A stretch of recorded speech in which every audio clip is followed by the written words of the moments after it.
il faut jouer maintenant, le public ne nous attendra pas éternellement. Dans Molière, l'imposteur, l'entre-deux qui existe entre la réalité et le rêve a toute sa place. Il y a un faisceau d'indices qui prouvent que Molière n'est pas l'auteur de ces pièces. Moi, je sais que la première fois que Julien m'a dit ça, j'y ai pas cru. Molière, c'est la langue française, donc c'est notre langue. C'est l'auteur français par excellence. On connaît Molière, mais on connaît pas Jean-Baptiste Poquelin. On se souvient toujours des œuvres, mais surtout des personnes qui les incarnent. On a besoin d'avoir des personnalités, des leaders. On a besoin de se raccrocher à l'image de quelqu'un. Ma pièce raconte l'histoire de Molière. Est-ce qu'il a vraiment écrit ces pièces? Est-ce que c'est pas Corneille qui en serait l'auteur? Et puis, comment on a su cette histoire? Pierre-Louis a en fait consacré une vraie thèse à ce sujet et on raconte son histoire et ses recherches.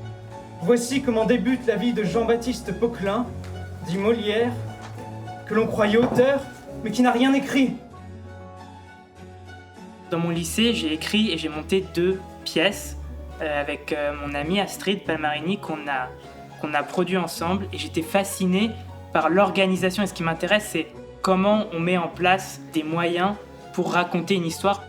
Je suis chargée de production sur le projet et en fait c'est vraiment la personne qui est un peu chargée de l'organisation, qui en amont va se charger de tout ce qui est organiser les répétitions, mais je suis aussi très présente pendant les répétitions. On présente Corneille comme une forme de sagesse et Jean-Baptiste Poquelin parfois un peu comme le chien fou. Et Julien et moi, on a tous les deux notre grain de folie. C'est là où le parallèle avec Jean-Baptiste Poquelin et Corneille, c'est à 2 on va plus loin. Calmez-vous, il faut nous mettre au travail, il faut créer une pièce tellement incroyable que le roi ne pourra que vous féliciter pour une telle audace et un tel génie. Oui, il nous faudrait un sujet qui soit encore fort dans 100 ans, dans 1000 ans même. Bien. Quelqu'un qui est très important pour cette histoire, c'est Alexandre Foulon, qui m'a vraiment guidé dans l'écriture. Dans mon histoire, c'est un peu compliqué parce qu'il y a 3 héros différents. Il y a Pierre-Louis, il y a Molière et il y a Victor. Et donc il fallait en plus de tout ça trouver une vérité générale. J'ai écrit la pièce en 1 mois et demi et il fallait dans le même temps dessiner les costumes puisque tout devait se faire assez rapidement. Et donc j'apprenais à découvrir les personnages un peu en même temps que leur construction en fait. Donc il y a des personnages qui sont assez emblématiques comme Jean-Baptiste Poquelin par exemple. J'ai dû le représenter quand même assez fidèlement à ce que c'était en réalité. Comme ça se passe à différentes époques, on a différents styles bien sûr de costumes.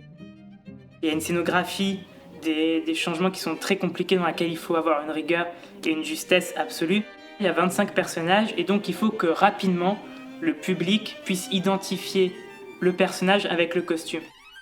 Ce sont des costumes qui doivent être esthétiquement vraiment frappants, mais ça doit aussi être des costumes qui puissent s'enlever très facilement et ne pas être trop fragiles.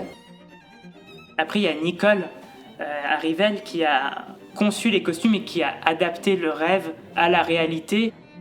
Donc nous, on a commencé nos répétitions sans les costumes et régulièrement, Nicole venait aux répétitions pour voir un peu comment ça se déroulait et pour prendre les mesures des comédiens. Ils sont 5 comédiens et chacun ont entre 5 et 6 personnages à jouer.